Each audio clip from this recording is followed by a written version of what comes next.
You're listening to The Globalist, first broadcast on the 9th of February 2026 on Monocle Radio.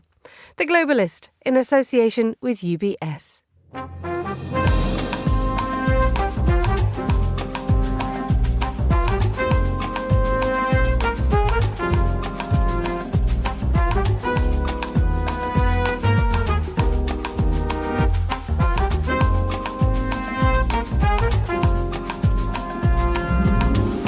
Live from London, this is The Globalist with me, Emma Nelson. A very warm welcome to today's programme. Coming up,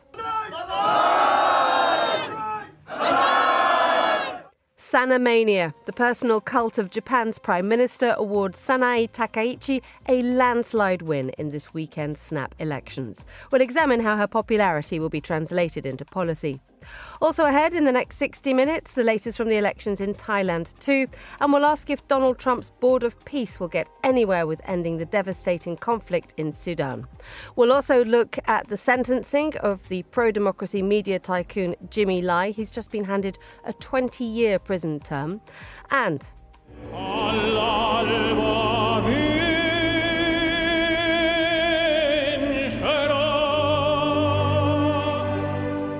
with the opening ceremony and first full weekend of competition under its belt, we're live from the Winter Olympics as Monocle sets up camp for a 2-week residency.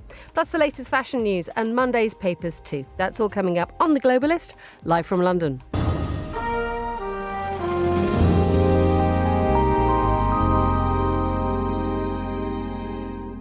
First, a quick look at what else is happening in today's news. Russian strikes overnight have killed at least one person in the Ukrainian port of Odessa. Russia also targeted the capital Kyiv, causing power cuts. Train drivers in Spain are beginning a 3-day strike, prompted by 2 fatal rail accidents last month. They want increased investment and maintenance. And the centre-left candidate António José Seguro has won Portugal's presidential election, holding off a challenge from the far-right hopeful André Ventura. Stay tuned to Monocle Radio throughout the day for more on these stories. But first, it is difficult to fathom. Less than a year ago, Japan's ruling party was at breaking point. It had lost its parliamentary majority for a second time in less than 2 years. Its politicians were mired in reputational scandals. Yesterday, however, the Liberal Democratic Party and its leader, Prime Minister Sanae Takaichi, enjoyed a landslide victory in the country's elections. Will Japanese politics ever be the same again? Well, I'm joined now from Tokyo by Tomohiko Taniguchi, who's a former special advisor to the cabinet of Shinzo Abe, and by Fiona Wilson, Monocle's Tokyo bureau chief and senior Asia editor. Good afternoon to you both. Good afternoon. Good morning.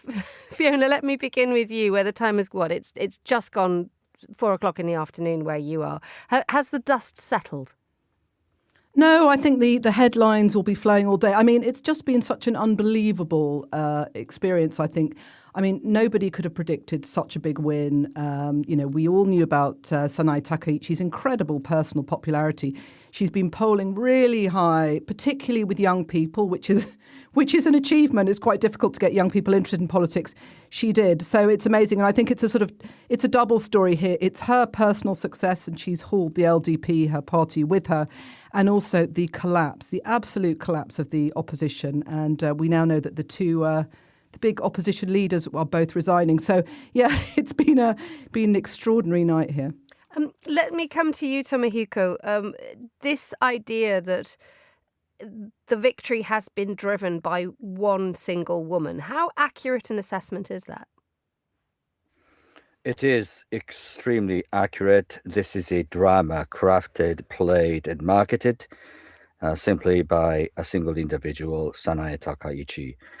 No one actually expected that her success would be this much astounding. But I think this is something that she herself had in mind. And staying with you, Tomohiko, you worked very closely with Shinzo Abe, who is or was the great driving force behind Sanae Takaichi. How much of what we see or we have seen in the last couple of months is down to her close relationship with the former Prime Minister? She sold an image to the nation that she is an heir apparent, succeeding the legacy and mission and the sense of mission, more importantly, that she thinks that only she could inherit from Abe. And coming back to you, Fiona, the idea that a year ago the Liberal Democrats were on their knees, there was a quiet sense of impending doom, and yet the way that Japanese politics has been transformed by one woman cannot be underestimated, can it? Because Japanese politics from the outside looks like a reasonably quiet and sedate and sort of discursive affair, and then suddenly a woman who rocks up with a pair of drumsticks and a decision to sort of grab Japanese politics by the horns has really transformed the political scene in a way that some people say will never be able to be changed again. We'll never be able to go back to where it was before. Yeah, I mean, absolutely. I mean, she's the first female prime minister. That's something in itself. And I think you just can't underestimate her popular touch. She seems to have an amazing knack for connecting with people. And a lot of people are asked, why do you like her so much? And it's this sort of relatability they talk about. She spoke very plainly. People understand what she's saying. Very clear message. She seems very decisive. She doesn't back down. Even last night, I noticed when people were talking about the results, she was busy sending a message to Kira Kimura, who just won a gold medal for Japan in the snowboarding. She manages to connect with people beyond the usual political circles. And I think that's really shown in the results she got last night. And the interesting thing now, Tomohiko, though, is that this idea that Fiona mentioned of her having a clear message and being decisive, how much of her policy was actually transmitted, broadcast to Japan? Do we actually know now what she plans to do when it comes to fixing the cost of living, fixing the international situation and Japan's role in the world now? Let's begin with what her direct impact and the party's direct impact will be on solving what is becoming an expensive life in Japan. An expensive life, well, actually, is not actually accurate because Japanese growth has been stagnant for many decades since the collapse of the speculative financial bubble in the early 1990s. And her agenda, simply put, is to enhance growth.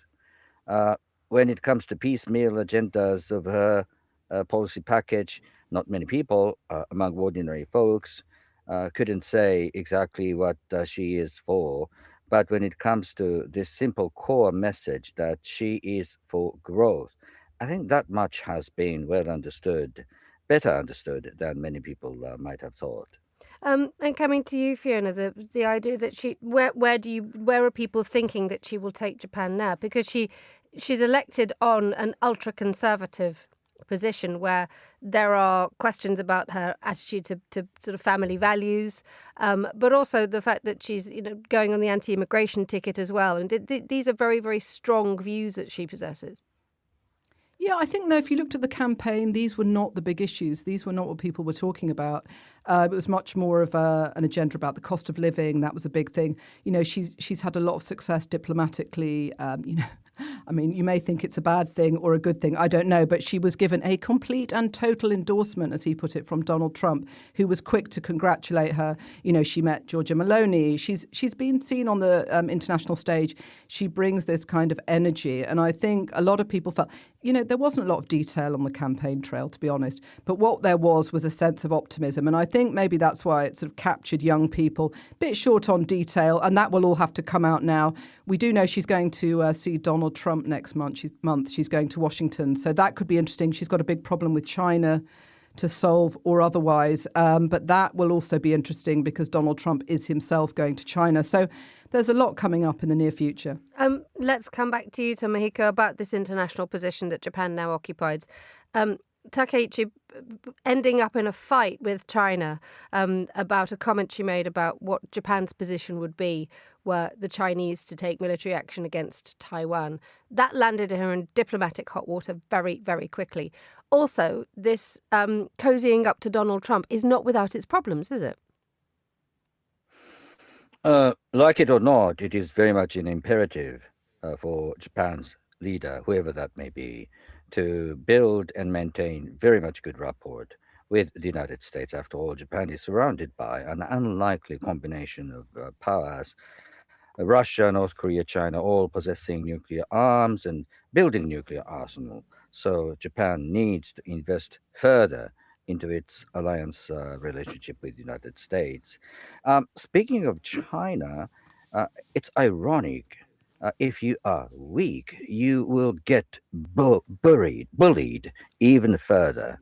But if you get strong, then you could enjoy a bit of respect from Xi Jinping, who understands power more than anything else. And Fiona, just coming back to you finally to talk about long into the future, it's probably unfair to ask this question, but to have a political victory based on the success of one individual is a dangerous thing to do, because what happens when inevitably her star fades? Yeah, I think that's a really good point. I mean, you can't see into the future, but I think what's happened here is it's an earthquake, really. It is forcing the opposition to, reconfigure. It's going to have to think about what is it offering people. The message, I think, in the campaign was too negative, didn't really connect to people. So I think beyond Takaichi herself, what she's done is she's sort of reconfigured the makeup of Japanese politics. And Fiona, stay with us for a moment. So tell us what else you'll be doing, how else we'll be covering it this in the next couple of hours and days on Monocle. Yeah, I mean, I think, we're obviously going to keep an eye on it because, right now basking in the victory, but we want to see some detail on the policy, and that will be coming up, once the special diet session starts. Fiona Wilson, Monocle's Tokyo Bureau Chief, thank you for joining us. And thank you also to Tomohiko Taniguchi, the former special advisor to the cabinet of Shinzo Abe, both joining us on the line from Tokyo. You're listening to The Globalist.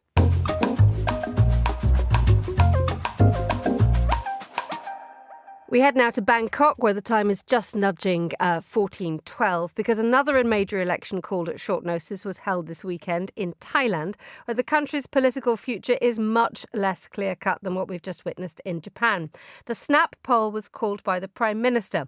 Well, I'm joined now by Pravit Rajanpurk, who's a senior staff writer for Khaosod English, and James Chambers, Monocle's Asia editor. A very good afternoon to you both. Good afternoon. James, are we any closer to knowing the result? Well, we woke up this morning to the Bangkok Post front page with a thumping win for the Bumjai Thai party and their leader, Anutin Chanvirakul. So they have come out by far in front with 196 seats. A party needs to get to 250 to get a majority. But they are by far the largest, or they will be the largest in the new parliament. And it looks like when they get down to the business of forming a coalition, that they could easily get to that magic number without involving the parties that came second and third, which is the People's Party and Perthes. So the big result, the big headline is Bumjai Thai, the caretaker Prime Minister Anutin, won the day, and it'll be for him to try and form the new government. And how much of a surprise is this, Pravit? Because going into the polls, it was being seen as a very tight three-way race with the People's Party posing a progressive and rather major threat to the incumbent. Very much so. Actually, the MPs of the People's Party, which surprisingly performed very badly last night, was telling me just hours or two before a more concrete result emerged that they still believe they would win something close to 200 seats eventually.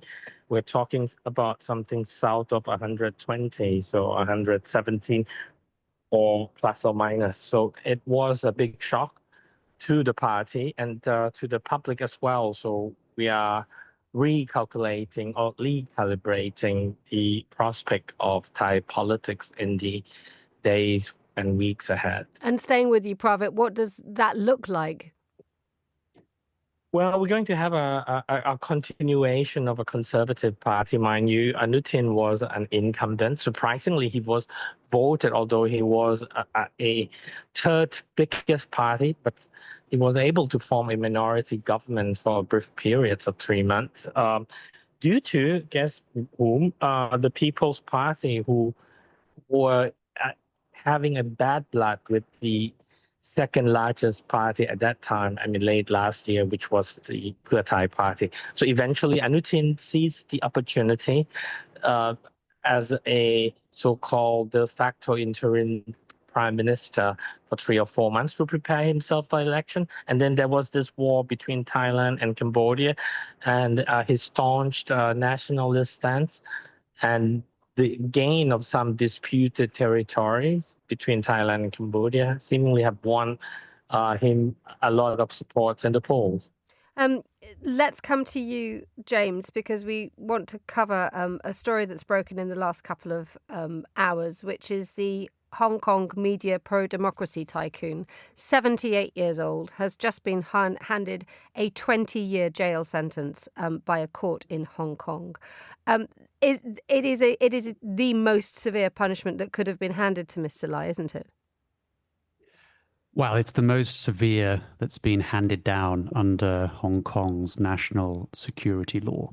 I guess it could have been more. I mean, we knew that he'd been found guilty under the law as of December, and so today was just the sentencing. And I guess it was just going to be how big that figure was going to be. It's 20 years. He's already served 2 of those. He'll be down to 18. But for good behavior, the earliest he could get out is 12 years. So he's in jail now for at least until he's 90. If he lasts that long, his health is not meant to be great. So it's obviously a big shock to see that number. But I guess it's something that everybody could see coming. Indeed. I mean, he's seen as a traitor by Beijing, isn't he? But nonetheless, he was one of the key voices of freedom of expression in Hong Kong for such a long time. And indeed, he holds a British passport. Yes, I mean, they are, his family are calling for the British government to get involved. But I mean, a short history. He was born in mainland China. He moved to Hong Kong. He was a businessman, but then he kind of got, he got into politics and became an advocate after the Tiananmen incident in '89. And he had his own media company, and he used that media company, Apple, to I guess, stand up to Beijing and stand up for Hong Kong. And then everything changed with the protests in 2019 and this new security law. And suddenly what he was doing became illegal. He was arrested, and now he's finally, after about 5 or 6 years, been sentenced. He was seen as a figurehead. He was seen as somebody that the Beijing authorities wanted to get. And so this will be a strong message. I mean, the Hong Kong's chief executive wasn't mincing his words today when he called the so-called crimes of Jimmy Lai heinous.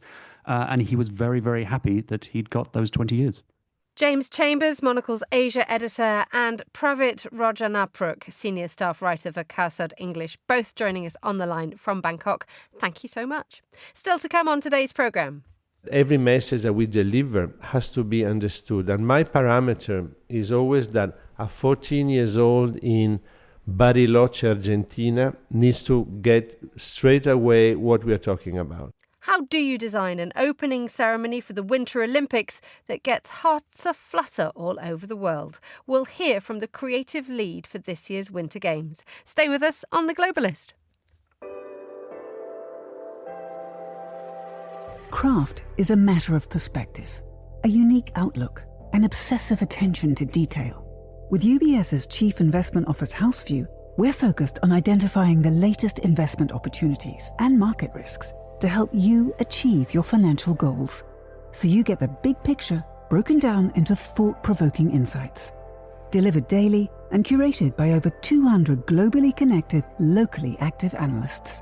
UBS. Banking is our craft.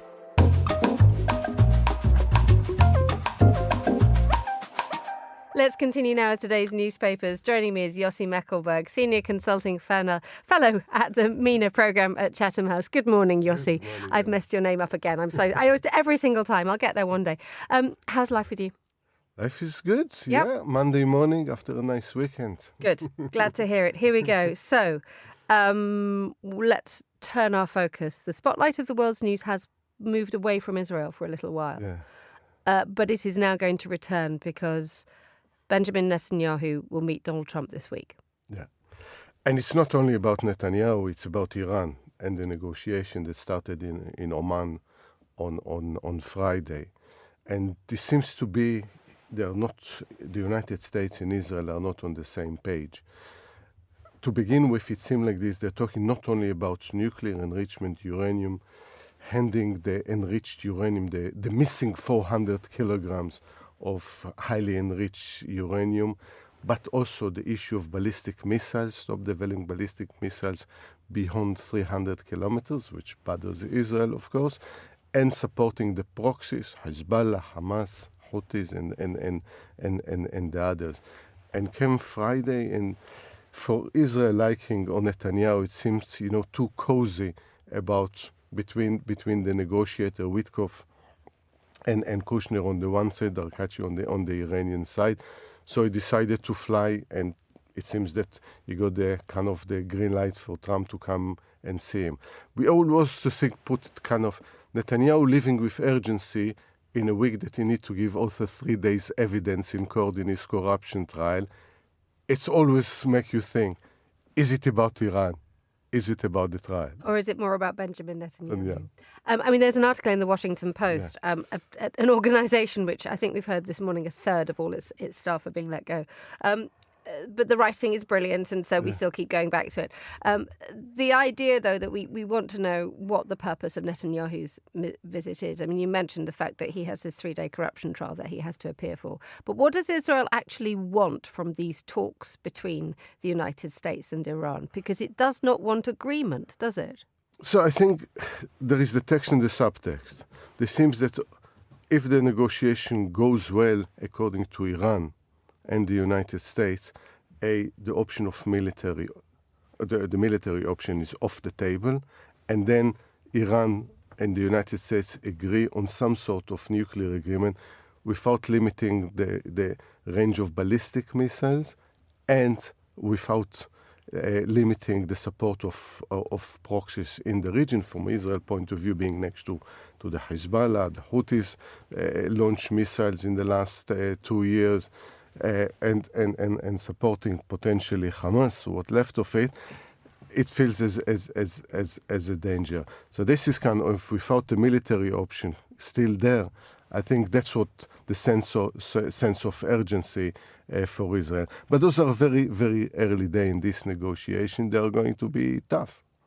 Let's move to domestic politics here in the United Kingdom. The continued consequences of the revelation that the man who was the British ambassador to the United States, Peter Mandelson, had a much closer relationship with Jeffrey Epstein than had been suspected, and that the chief of staff now of Downing Street, a gentleman called Morgan McSweeney, has resigned as a result of this. And one automatically asks, is this a resignation of what? Is this a scalp or a head to claim to avoid the decapitation of the Prime Minister?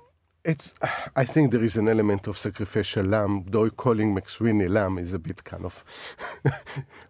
rather gentle term for a rather very straight-talking probably a man. wolf more than a lamb. But in this sense, yes, to save the Prime Minister position because he was under pressure. Obviously, there was colossal lack of judgment on the Prime Minister's side. Very much pushed by McSweeney, who is the kind of is the young Mendelssohn in many ways. The kind of, Mendelssohn used to be called the Prince of Darkness. This kind of people behind the Prime Minister, behind the government, the people that strategically advise, and in many ways you almost invented Keir Starmer as a Prime Minister, as in campaign to win. I mean, fantastic win in the election of 2024, but at the same time, something tells us about the arrogance of power. The idea, everyone that know the history of Peter Mandelson was said probably just living kind of. He had been fired twice, or he'd not fired, he'd had to step down twice in the past over scandals, one involving a mortgage. I can't remember what the other one was. With passports, giving supporting passports for a lot of, big donation of money, if I remember correctly. So, I mean, in this sense, now you see the logic of appointing the Prince of Darkness to deal with King of Madness in the United States. So there is some logic to it why he was sent to the United States. But knowing, his connection with Epstein, the fact that, as you mentioned, he had to resign twice, better not. You can find enough talented people in the FCDO to go and do a great job in the United States. And this is one of the big problems that we have with Keir Starmer, isn't it? Because this was a man who, as a human rights lawyer, came into office with a determination to clean up politics. And yet the people who he has appointed around him seem to be difficult, let's say. His ability to appoint efficient, good, talented people seems to have become his greatest weakness. And that's the question of his judgment, not of his integrity, but more of his judgment. And politics attracts this kind of people. But, it has to be said that already McSweeney was already singled out by the more left side of the Labour Party. He's more the right side of Labour, and some in Labour are not happy. We won a famous victory in election, and instead of implementing a proper labor policies on a range of issues, what we do is not more than a sort of a nicer face or mitigating policies of the Conservatives, and he probably target him. But by targeting him, they're targeting the Prime Minister, because many of them are already brief the media that Starmer doesn't have long as a Prime Minister. Let's have a look at an article in the New York Times that you wanted to draw our attention to. Opinion from Maureen Dowd. Trump's Obama derangement syndrome. This is off the back of the highly offensive cartoon that he placed on the internet about Barack Michelle Obama. But this wider idea of what she's described as a derangement syndrome, what's that, Yossi? I must read the first sentence with the... And she says, Maureen Dowd, it seems etymologically, metaphysically, geologically, and ethically impossible that President Trump could reach a new law, but he has. And this goes to this clip portraying, Michelle and Barack Obama as apes. And it's really going back to this kind of racist approach. And it reminds me when, Michelle Obama said, when they go low, we go high. When they go low, we go high. Yeah. We go high. But now it goes so low, if you go so much higher, there is no oxygen for us to breathe anymore. And one wonders whether that phrase still applies. It applied a few years ago. And if you were talking to people about how you should deal with a crisis, you would say, when they go low, we go high. Yet the way that the balance has shifted now, going low gets so much more air and energy. I still, those are different from the Trump and his people, and you see the press conferences that are really getting lower and lower. I think they should, and we should go higher and higher, but not without a punch. So I think to combine between the two, go higher, keep the high moral ground, not use the kind of equivalent memes of this, but at the same time fight back, because it's so low. Because, Donald Trump never missed to call him not just Barack Obama, but Barack Hussein Obama. And this is completely fine, it's his name. However, when Trump is doing that, is to imply, listen, he's basically a Muslim. He doesn't belong here. He had all the campaign to claim that Obama was not even eligible to be a president of the United States, not being born in the United States, humiliate Obama to go and show his birth certificate or expose it. So, yes, needs to go higher, but fighting back. Finally, let's touch briefly on a very lovely story. Anybody who's come from Manchester will know that the worker bee is the symbol of creativity and hard work and just getting down to it, rolling your sleeves up. There's been a literal iteration of this in the United Kingdom about the introduction of bees into the office, not literally into the office, because that would be dangerous, but actually having beehives at work. Yeah, it's a lovely story in The Guardian about growing number of workplaces that actually install beehives, not inside the office, but on the terraces, in the gardens around it. And they say that there is something special, almost spiritual, about enabling your employees to take time away from work and actually connect with nature. And again, there is a lovely quote there. Someone says that if every organization ran like beehives with shared with shared purpose-driven goals, decentralized decision-making, where individuals act autonomously for the collective good and honest communication, it would be very successful business indeed. And I think that's what we can learn from bees. I wonder whether we'll be taking bees over to the White House on Wednesday for a meeting. Yossi Meckelberg, thank you so much, as ever, for joining me in the studio. He's Senior Consulting Fellow at the MENA Programme at Chatham House. You're listening to The Globalist on Monocle Radio.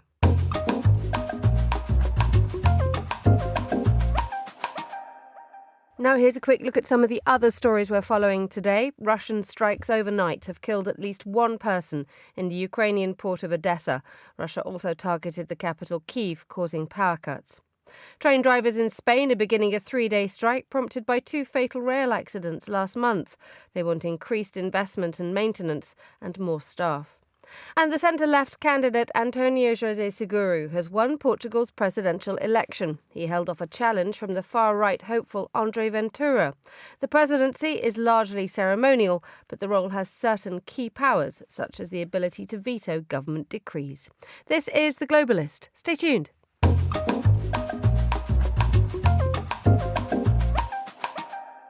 Just nudging 9:31 a.m. in Khartoum, 7:31 a.m. here in London. Now, could the civil war in Sudan become the next peace project of Donald Trump? The US president and self-styled man who would solve the world's worst conflicts intends to take a plan to his own so-called Board of Peace. Well, to find out more, I'm joined now from Berlin by Dr. Volker Perthes, who's a former UN Under-Secretary General and Special Representative for Sudan. He's now Senior Distinguished Fellow at the German Institute for International and Security Affairs. Good morning, Volker. Good morning to you. What details do we have about the plan? Well, I'm not really sure it's a plan. 5 points have been released by President Trump's Africa advisor, Masad Boulos, and he says he has discussed these plans with the regional parties and got their consent. And the regional parties being Egypt, Saudi Arabia, and the United Arab Emirates. And it's basically about a humanitarian truce, as I call it, which is a limited ceasefire, temporary ceasefire. It is then humanitarian access for the agencies, for the UN and other humanitarian agencies. And then it goes on and says, and from there, we need a permanent ceasefire and a political transition process to civilian government and finally post-war reconstruction. Now, what we know so far is that the warring parties on the ground, which is the Sudanese army and the so-called rapid support forces, have not agreed to these points, not even to the humanitarian truce. But what is correct about the plan or the roadmap, whatever you call it, is it has to start with a truce, with a ceasefire. And as a result, when you do say that the RSF and the Sudanese army are opposed to this plan, what purpose does it serve? Well, I'm not saying they are opposed to it, but they have not consented to it, and they both have issues with details, and they both have still have war aims. There is a certain, well, maybe a theoretical window of opportunity here. Both sides, that is the Sudanese army under General Burhan and the so-called rapid support forces under Mr. Hemeti, have consolidated large chunks of territory. The army in the east and in the center, including the capital Khartoum, and the RSF in the west in Darfur.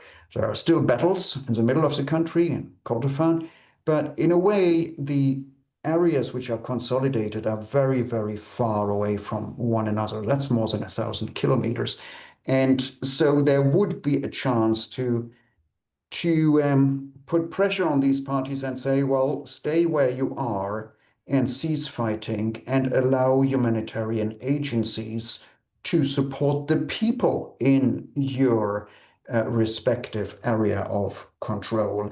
And if the main external regional backers of these two warring parties would agree to squeeze them, to no longer fund their war efforts, to no longer deliver weapons or intelligence or other support to the warring parties, then maybe indeed with the pressure from the Americans, from the United States, a ceasefire could be achieved. And that would be an important step forward. Volker, explain a little bit more of the context, if you may. You have just outlined in a moment an idea of just how complex this situation is. You've worked in Sudan. You were there before the civil war started. When you look at something like the Board of Peace, how much faith do you have that there is any depth of knowledge in this organisation?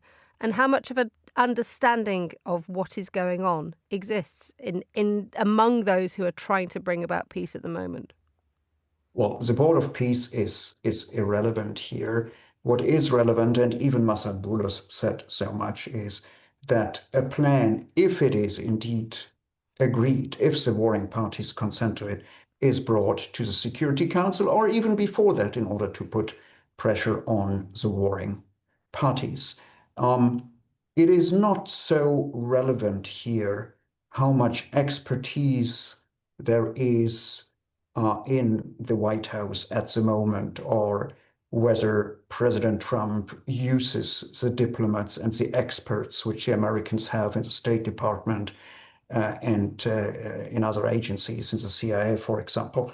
They are not using that, and this is certainly a problem. But what is important here is that the regional parties, Egypt, Saudi Arabia, the United Arab Emirates, who know Sudan very well and have hard, concrete interests there, that they are brought on board.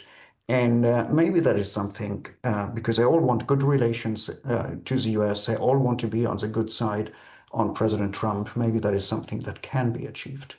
And in that context, how much hope do you have that what may be coming from the Board of Peace and whatever people may think of it may actually produce something good?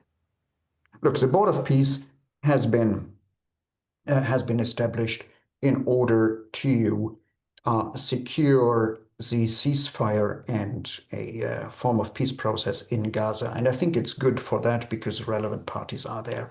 Beyond that, I honestly think it is a non-starter. But in this case here, if the US administration works together with the three regional parties, which I have mentioned, Egypt, Saudi Arabia, and the UAE, together in a format which they call the Quad for the four parties, then this could actually achieve something if they agree on defunding, as it were, the warring parties, not supporting them materially or politically. That could put enough pressure on them to agree at least on temporary ceasefire. And that would be a real respite for the people of Sudan. Dr. Volker Perthes, former UN Under-Secretary General and Special Representative for Sudan, now Senior Distinguished Fellow at the German Institute for International and Security Affairs. Thank you for joining me on Monocle Radio. IQ, EQ, and AI. Three components key to the craft of innovation at UBS. Because to stay ahead in a rapidly evolving age, you need a partner with decades of experience, endless passion for the work, and a finger on the pulse of leading technologies, bridging human expertise with artificial intelligence, all to elevate you. UBS. Banking is our craft.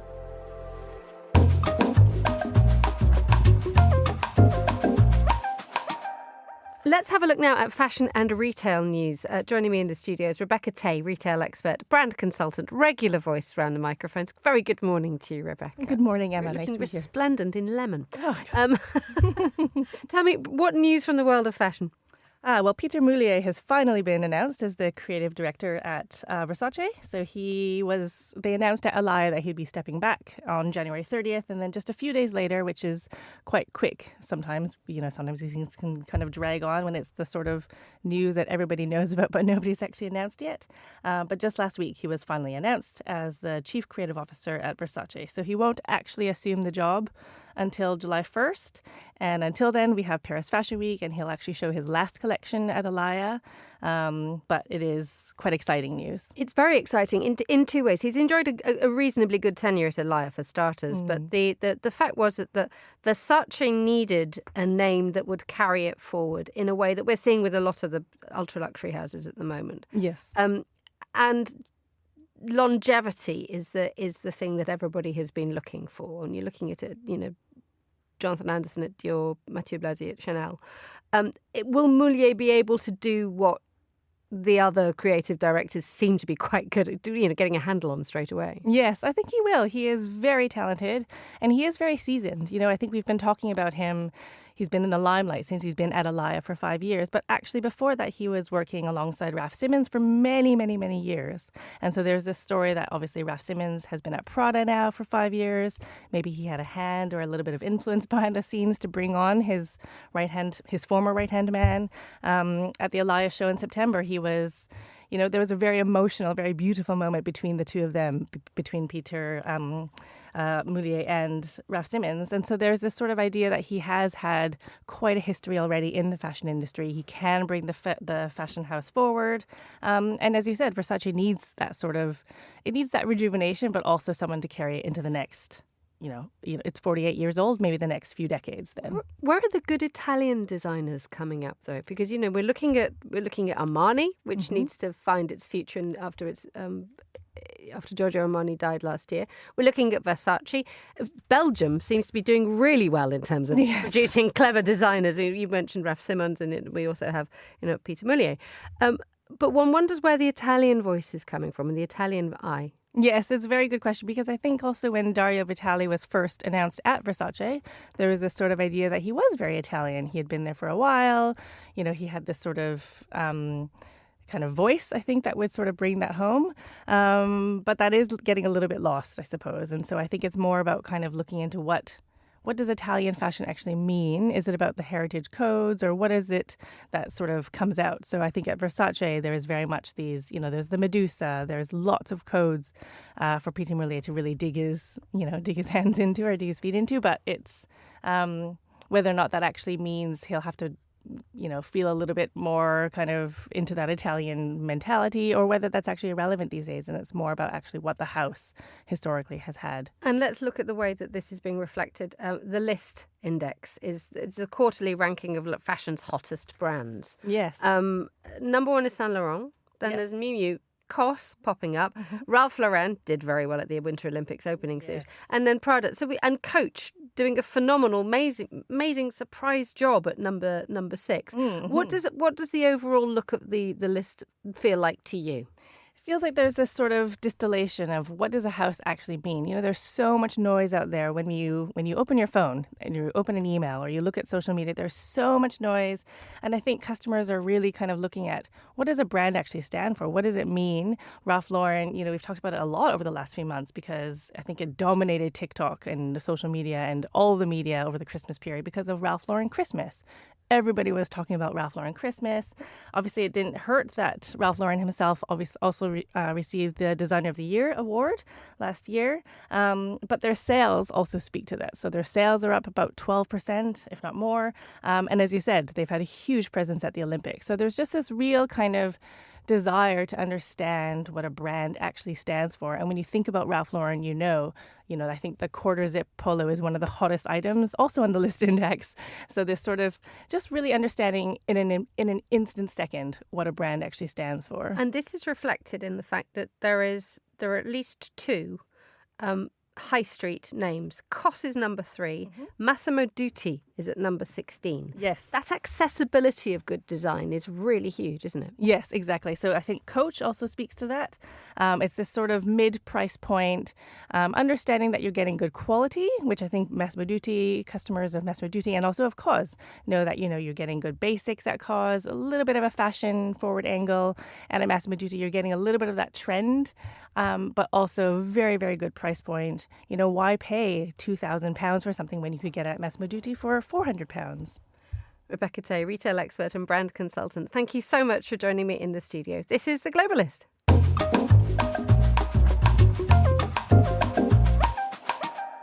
Now, this weekend marked the start of the Winter Olympics and with it the start of Monocle's own coverage from Italy. We are in Milan all this week and next week, and we'll be hearing from our team on the ground at the end of the show. But first, here's Monocle's Andrew Muller explaining why you should be watching and why the Winter Olympics are better than the summer ones. With the exception of BMX racing, which might have been designed by orthopaedic surgeons working on commission, the greatest risks run by summer Olympians are the sort of strains and sprains that, while doubtless painful for the athlete, are merely tedious for the spectator. Winter Olympians can crash luges and bobsleighs, wipe out on snowboards, clobber each other into hockey rink barriers, careen off ski runs into forests, and lose their balance mid-leap from the ski jumping ramp to land with an audible fracturing of limbs. Even the relatively prim pastime of figure skating offers opportunities to descend from a height at speed onto a surface that's as hard as cement but colder. Winter Olympians are, and the epithet is offered in respect verging on outright awe, total maniacs.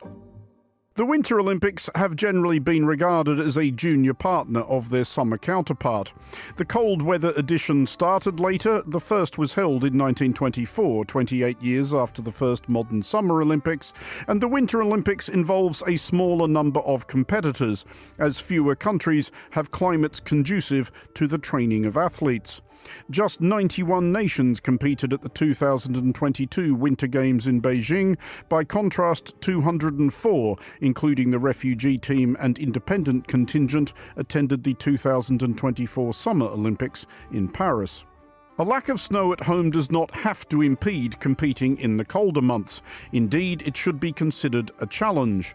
The soft power benefits to a warm, dry country that decides to take a swing at the Winter Games can be huge. After all, everyone loves an underdog.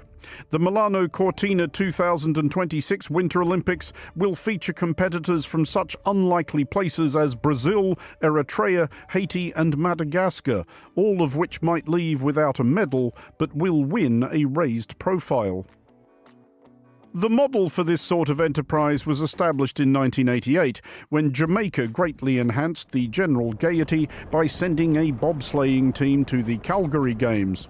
They finished last in the four-man competition, but their story was immortalised in the 1993 John Candy comedy Cool Runnings, and nobody made a Hollywood film about the Swiss team that finished first.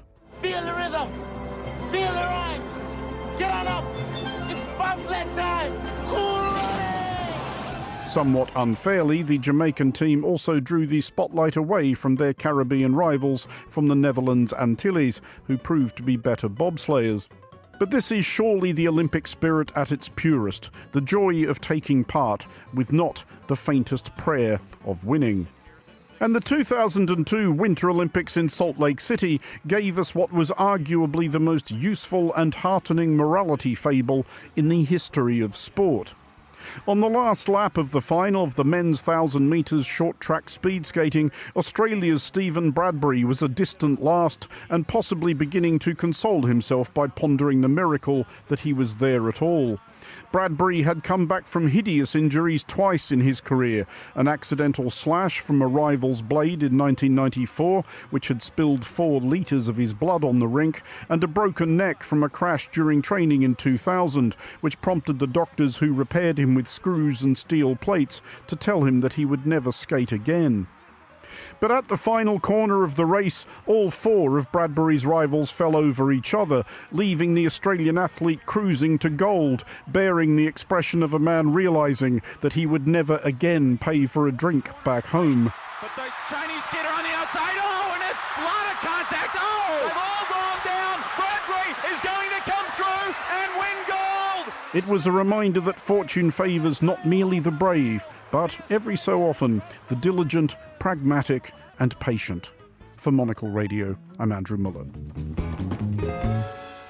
Andrew, thank you so much indeed for that. Andrew will be broadcasting a little later on this week and all next week from Milan. But let's turn to the opening ceremony of the Games, where the main spectacle unfolded across northern Italy on Friday evening. An opening ceremony has to do a great deal. It has to be family friendly. It has to appeal to people all over the world and also set the right tone for subsequent sporting excellence. Well, we sent our man in Milan, Monocle's Europe editor at large, Ed Stocker, to the ceremony at San Siro in Milan to soak up the atmosphere and to talk with some of the people there. He also interviewed some of the key creatives behind the ceremony's production to find out about the complex process and the emotions involved in letting go once it's over. He sent us this report. Go Canada! Go Canada! Go Canada! Ole, ole, ole, ole, ole. I'm Julie Carignan. Our daughter is Marjorie Lajoie. She's a nice dancer, and it's her second Olympics. But it's our first one because we couldn't go to Beijing because of the COVID. So how does it feel being here in Milan? We're walking to the stadium now. Have you been to an opening ceremony before? It's our very first. It's such a privilege. We can't believe it. And the weather is so marvelous. We're so excited. Everyone is so friendly and we encourage each other. It's like a big community with peace and mutual support. And so, the atmosphere is amazing.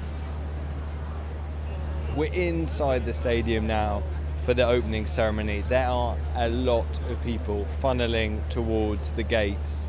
It really is just a massive celebration. I've seen people from the US, from Canada, from the Gulf, from Latvia, and from pretty much everywhere else, South Korea.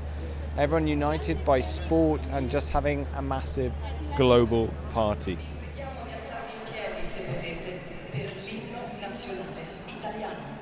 A temple of Milanese football turned into the centre of the world for an evening. A showcase for everything Italy can do and has done creatively, and a celebration of sporting nations, from the big, such as the US and Germany, to the small, such as Haiti and Guinea-Bissau.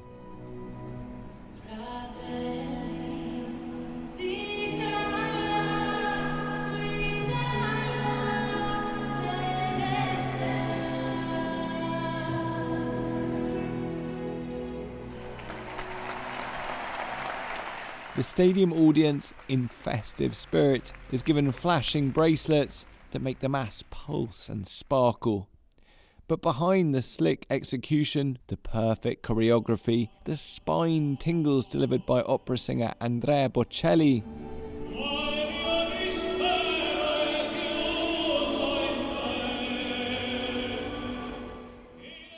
and the dose of celebrity in the form of Mariah Carey,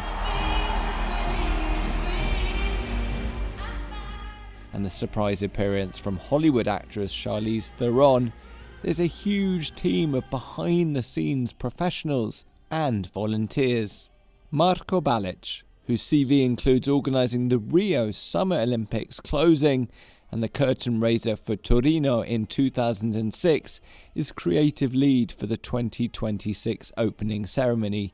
He heads up Milan's Balic Wonder Studio. The production of an Olympic ceremony requires 2 years, more or less. The first 6 months is creative group ideas, topics, and feasibility. Second 6 months is budgeting, contract, hiring suppliers, and establishing what can be done. Third 6 months is execution of music, prototyping of costume, scenography, feasibility, etc. This last 6 months is rehearsal. So it's a 2 years journey, like a major feature film.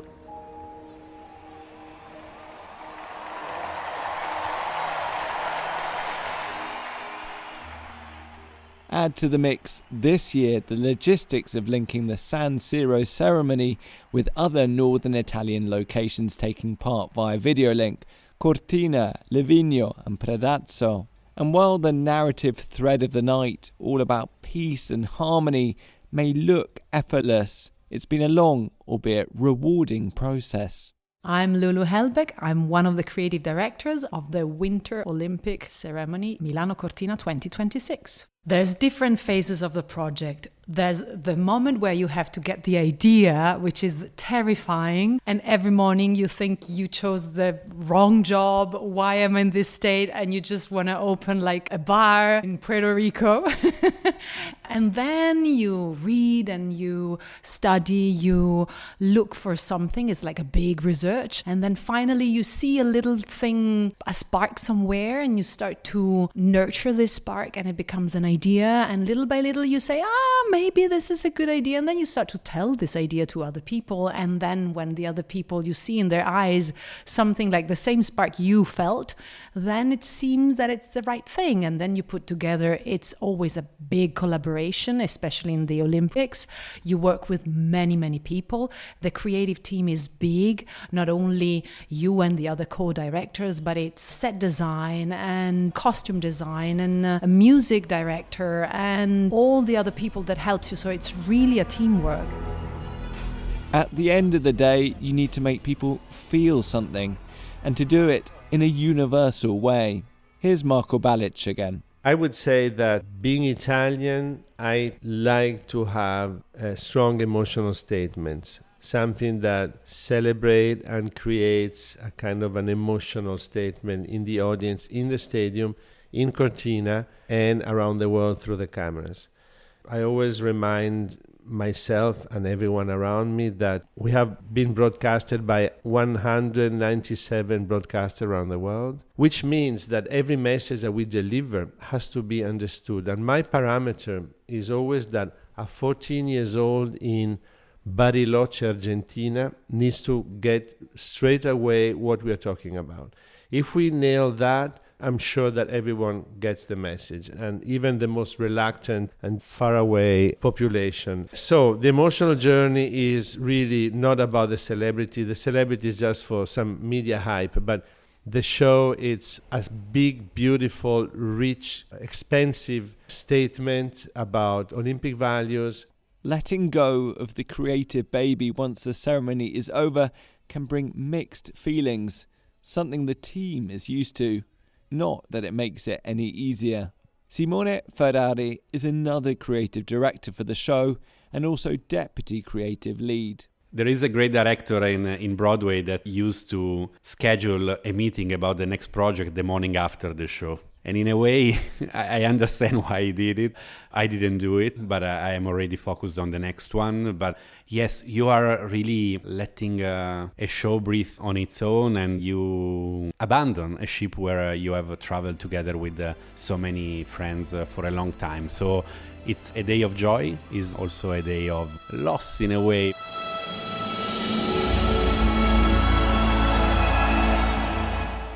For the audience leaving the San Siro, a schooling in Olympic values, and in a world of so much geopolitical strife, something to think about.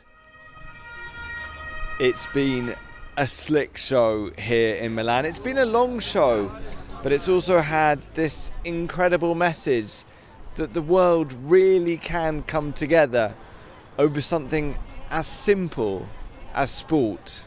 For Monocle in Milan, I'm Ed Stocker. And Ed joins me now from the Allianz Winter Sky Lounge. Monocle in Milan, Ed Stocker, is starting in, a little over 2 minutes. So tell us, what can you see and what's coming up? Good morning. Well, we were here on Friday. It was absolutely magnificently sunny. It's a little cloudy today, but on a good day, you can see the Alps in the distance, but we're hoping it's going to burn off very shortly and we're going to have incredible views. This is apparently the tallest building in Italy and we're on the top floor. So it's pretty amazing to be here and looking forward to our show kicking off in about an hour's time. Indeed. I mean, as Europe editor at large, you are actually in the prime position. How's Milan feeling this weekend? Yeah, I mean, it's pretty exciting. Obviously there's some key events taking place in Milan. You've got ice hockey that's taking place all of this week. I'm actually going to be attending a game later this afternoon, in the name of work, of course. There's speed skating and other sports here.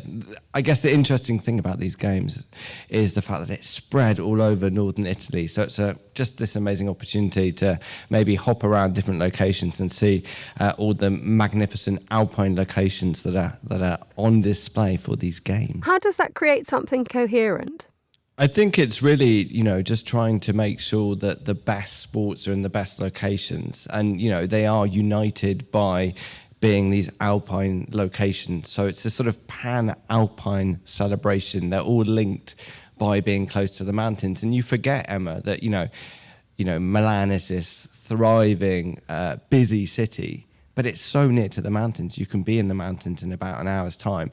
You're reminded of this connection that even a city like Milan has with the Alps. So it's just a celebration of alpine culture, really, and alpine sporting excellence. You have 10 seconds to tell us who's on the programme in an hour's time. Oh, we've got so many great people. We've got Marko Balic. He's the creative lead for the opening ceremony on Friday that took place. So he's going to be telling us how it all happened. We've got Manfredi Catella, who's from Koima, a real estate development company that has developed much of Milan. We've got photographer Scott Schumann. I think I'm probably out of time, but those are just a few of the people that are coming up just today.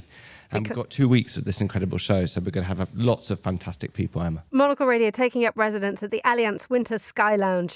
Monocle in Milan starts in an hour's time. Our Europe editor-at-large, Ed Stocker, will be behind the microphone from today. And that's all the time we have for The Globalist. However, the warmest of thanks to all my guests and to the producers, Angelica Jobson, Chris Chermak, Hassan Anderson and Rima Takahashi, and to our researcher, Monica Lillis, and our studio manager, Mariella Bevan. I'm Emma Nelson. Goodbye. Thanks for listening. Have a great week.